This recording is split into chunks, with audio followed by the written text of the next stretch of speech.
Kau ingat presiden tak yakin dia boleh menang pilihan raya? Pemilihan UMNO.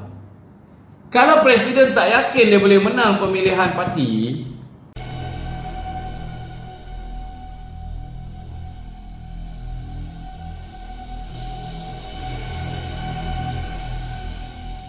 hari ni dah 15 hari bulan tu. ya, Deadline yang diberikan oleh Perdana Menteri kepada ROS adalah sebelum 16 hari bulan untuk pindaan perlembagaan UMNO. So apa pandangan tu?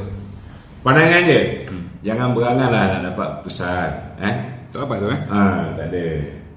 Hari semalam baru Nur Jihan ni Peguam Persekutuan bagi pihak ROS. bagi pihak penasihat undang-undang Kementerian Dalam Negeri baru je nak tulis surat minta pandangan kedua. Minta pandangan kedua daripada Peguam Negara. Kalaulah misalnya minta pandangan kedua daripada Peguam Negara, maknanya apa? Maknanya apa? Maknanya apa? Maknanya dia tahu memang betul ROS ada kuasa penuh. ROS dia ada hak mutlak sama ada untuk menerima atau menolak pindaan perlembagaan yang dibuat oleh UMNO. Dan dia boleh bagi macam-macam alasan. Alasannya kabur lah, tak jelas lah, apalah kan. Kalau MCA buat, memang dia kata jelas. Aku tak faham macam mana boleh jadi kabur. Sedangkan MCA punya pindaan perlembagaan Sama. lebih kurang sama. Cuma sedikit je lah. Sama ada kita ni dalam tempoh 18 bulan selepas MT berhak untuk meminda perlembagaan menangguh pemilihan UMNO dalam tempoh 18 bulan selepas tarikh itu, ataupun dalam tempoh 6 bulan selepas pilihan raya. Tak ada masalah, tak ada apa yang kabur ni. Pilihlah salah satu. Apa yang kabur ni, kan? Jadi sebenarnya memang betul ROS dia ada kuasa mutlak. Tetapi kena ingat, bila kita bawa ke mahkamah nanti, kuasa mutlak dia ni akan dipersoalkan oleh mahkamah. Sama ada dia menggunakan kuasa mutlak itu secara munasabah ataupun tidak. Kan? Kita tetap akan bawa benda ni ke mahkamah. Cuma persoalan dia senang saja. Bagi semua pencacai orang yang ada kuasa ni, kan? Gila apa ROS nak tolak permintaan UMNO yang mana itu parti milik Perdana Menteri? Betul tak? Betul. Kecuali kalau Perdana Menteri mengarahkan ROS menggunakan budi bicara untuk menolak. Betul tak? Betul. Itu yang baru nak tulis surat. Hari ni 15 hari bulan. Betul tak? Sepatutnya hari ni dah bagi jawapan sebelum 16.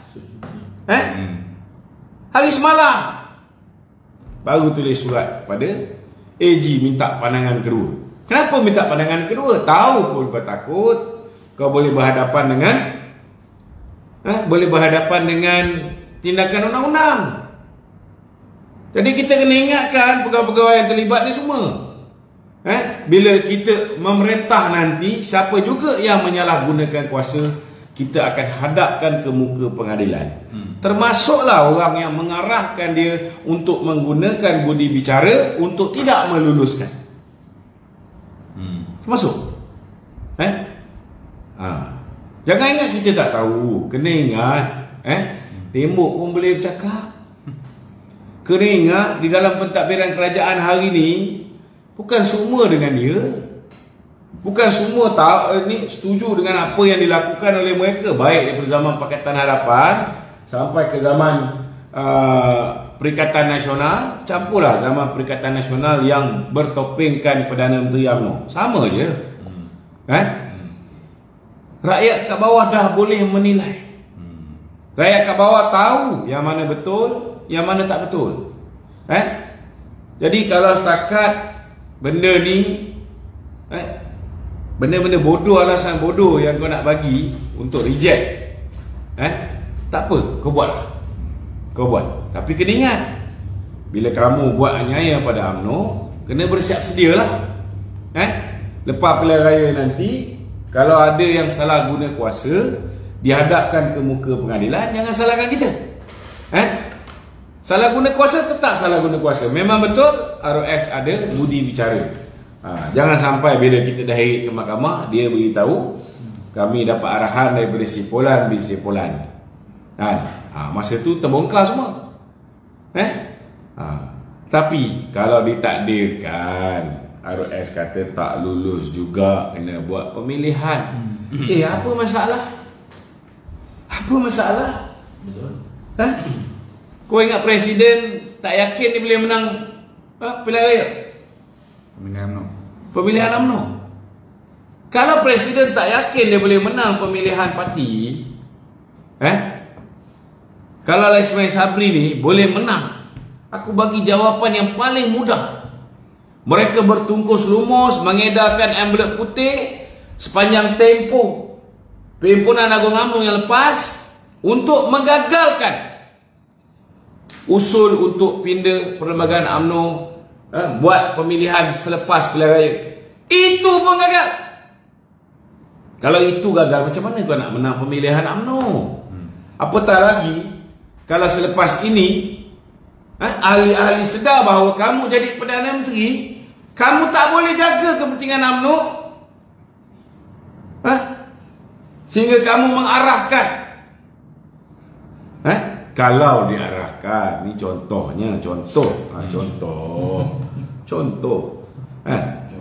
sehingga kan budi bicara yang digunakan oleh ROS tidak memihak kepada UMNO, sedangkan UMNO dah ikut semua kehendaknya. Apa yang ROS gariskan, apa yang perlu diikuti. Mula-mula kita buat pindaan, kita tak cukup dengan usul yang dibuat dalam Perhimpunan Agung. Kena buat mesyuarat agung khas. Kita buat mesyuarat agung khas, semua dah buat semua sekali, tiba-tiba tak lulus juga. Tak apa, kita boleh hadap pemilihan ni. Kau ingat orang nak pilih geng-geng yang musang berbulu ayam? Kalau kau tanya aku secara peribadi, dari dulu lagi aku pun bersetuju untuk buat pemilihan. Kena bagi peluang ahli pilih orang-orang yang khianat pada parti ni untuk disingkir daripada parti melalui proses pemilihan. Tapi ketua-ketua UMNO bahagian pun tak nak buat pemilihan. Betul tak? Sebab mereka tahu kalau kita buat pemilihan, kita akan jadi macam PKR. Malu tak sekarang Anwar Ibrahim? Timbalan Presiden calon dia Saifuddin Abdullah, Saifuddin Nasution kalah. Nenek Presiden calon dia kalah. Hujung minggu ni MPT calon dia semua kalah. Aku boleh declare tim Rafizi akan menang. Confirm kalah. So kalau berlaku pertemuan antara Presiden UMNO sekarang ni, Datuk Zahid dengan Ismail Sabri, berlaku tak perpecahan dalam parti? Berlaku. Confirm berlaku. Kalau berlaku perpecahan antara Ismail Sabri dengan apa ni Datuk Zahid aja, tak apa lagi. Tapi perpecahan apabila berlaku pemilihan di peringkat bahagian sebelum pilihan raya, apa kesan dia? Kesan dia nanti prestasi UMNO tidak akan sebaik sekiranya tidak ada pemilihan. Contohnya macam dekat Ampang, kau ingat geng-geng Ultimate nak bagi undi pada Hans Isaac? Kalau Hans Isaac menjadi calon, tak ada lah. Betul tak? Geng-geng Daeng nak bagi undi pada Ultimate, sebab dia mula-mula dah diumumkan sebagai pemenang. Betul tak?